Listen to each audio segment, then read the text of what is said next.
सभी को प्रणाम। जय जिनेंद्र।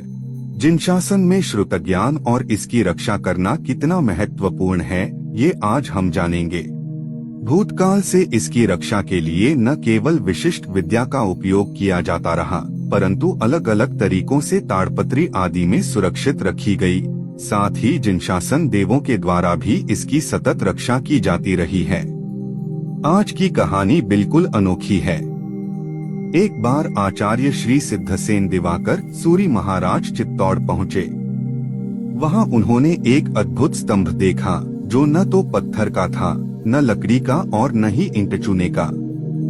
लेकिन वह स्तंभ इतना मजबूत था कि कोई भी उसे खोल नहीं पा रहा था। लेकिन ये आचार्य भगवंत तो हर विद्या में निपुण थे।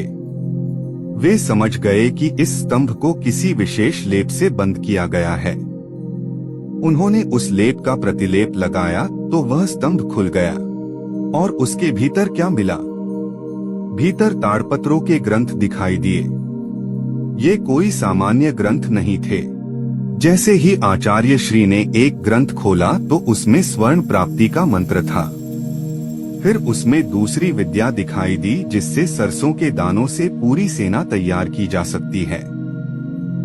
लेकिन जैसे ही वे उस ग्रंथ को और आगे पढ़ने लगे, तभी शासनदेव ने वह ग्रंथ आचार्य श्री के हाथ से खींच लिया। वह ग्रंथ अपने आप स्तंभ में चला गया और स्तंभ फिर से बंद हो गया।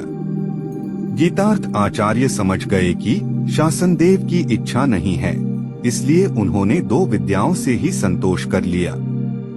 भविष्य में आचार्य श्री ने देशपाल राजा को इन विद्याओं से सहायता की। तभी से लोगों ने उन्हें दिवाकर शब्द द्वारा सम्मानित किया। आज भी श्रुतज्ञान की रक्षा स्वयं देव करते हैं। जो जितना योग्य हो, उसे उतना ज्ञान अवश्य प्राप्त होता है।